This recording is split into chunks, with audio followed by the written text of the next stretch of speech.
فہم دین کے ناقص ہونے کی وجہ سے ہم بہت ساری ایسی چیزیں جو دین سمجھ کے کر رہے ہوتے ہیں وہ دین نہیں ہوتا، اور بہت ساری ایسی چیزیں جن کو ہم لادینی سمجھ کے ترک کر رہے ہوتے ہیں وہ لادینی نہیں ہوتی، وہ عین دین ہوتا ہے۔ تو اس حوالے سے ہمیں علماء کی صحبت میں بیٹھ کر دین کو اس کی اصلی صورت میں اور اصلی شکل میں سمجھنا پڑے گا۔ اللہ کے محبوب علیہ السلام کی خدمت میں 3 طرح کے لوگ آئے حضور کے زواج کے پاس آ کے، انہوں نے حضور کی زندگی کے بارے میں، نمازوں کے بارے میں، روزوں کے بارے، شب خیزیوں کے بارے میں پوچھا۔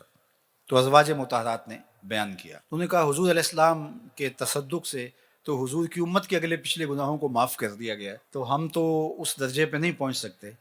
لہٰذا ایک نے کہا کہ میں ساری رات عبادت کروں گا، سوؤں گا نہیں، اور ایک نے کہا کہ میں ہمیشہ روزہ رکھوں گا، اور ایک نے کہا کہ میں کبھی بھی شادی نہیں کروں گا، نکاح نہیں کروں گا اور تجرد کی زندگی گزاروں گا۔ جب وہ فیصلہ کر کے نکلے اور اللہ کے محبوب تک بات پہنچی تو حضور نے ان کو بلایا اور فرمایا کہ تمہاری یہ باتیں مجھے پہنچی، لیکن سنو، اما واللہ انی لاخشاکم للہ واتقاکم لہ، فرمایا کہ میں تم سے زیادہ اللہ سے ڈرنے والا ہوں اور میرے دل میں تقوی کا نور تم سے کہیں زیادہ ہے۔ لیکنی اصوم و افطر و اصلی و ارقد، لیکن میں روزہ بھی رکھتا ہوں اور افطار بھی کرتا ہوں، نماز بھی پڑھتا ہوں اور رات کو آرام بھی کرتا ہوں۔ واتزوج النساء، عورتوں کے ساتھ میں نے نکاح بھی کر رکھے۔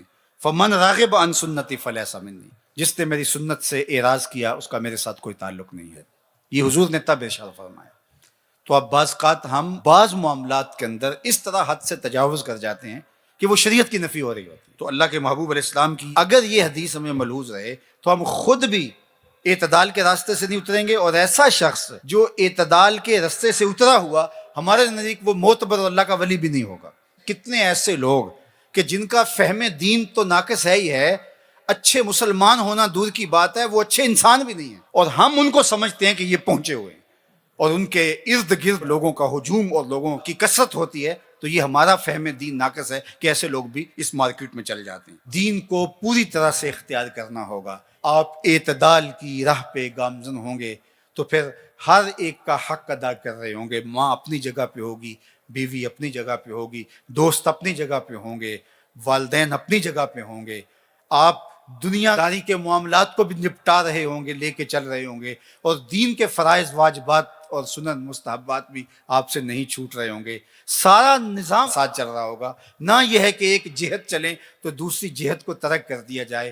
اپنی زندگی کو دو رویا لے کر کے چلو گے، حسنات دنیا بھی تمہیں نصیب ہوں گی اور حسنات آخرت بھی تمہاری جھولی میں ڈال دی جائیں گی۔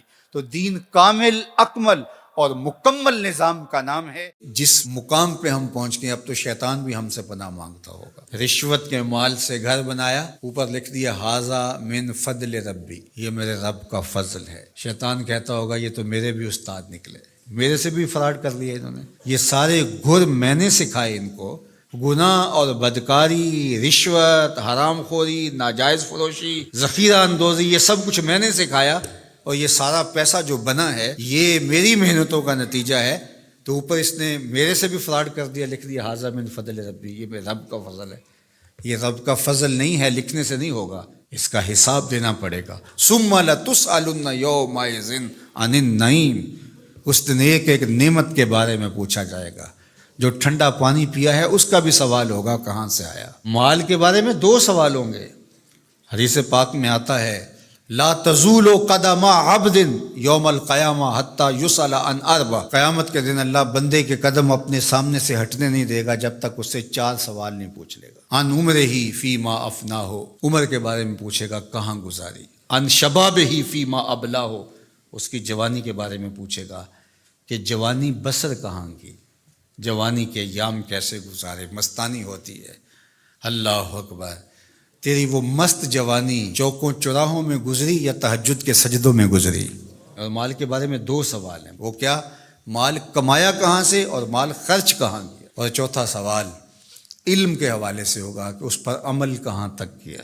عالم تو بہت بڑے ہو، واز تو بڑا اچھا کہتے ہو، لوگوں کے رونگٹے کھڑے ہو جاتے ہیں، لوگ واہ واہ کہتے ہیں، جب تم آواز اٹھاتے ہو اس کا جادو جاگتا ہے اور لوگ مست ہو کے جھومنے لگتے ہیں، علمی نکتے بیان کرتے ہو تو کمال کر دیتے ہو، تمہیں فر عربی بولنی آتی ہے، مختلف زبانوں کے ماہر ہو، لوگوں کے نفسیات کے اوپر کیسے قابض ہونا اچھی طرح سے تم جانتے ہو، لفظوں کا ذخیرہ تمہارے پاس ہے، جملے ہیں، ترکیبیں ہیں، بات کرنے کا سلیقہ ہے، ڈھب ہے، اچھوتے مضامین بیان کرتے ہو، انوکھے عنوان منتخب کرتے ہو، پھر دلائل کے انبار لگا دیتے ہو.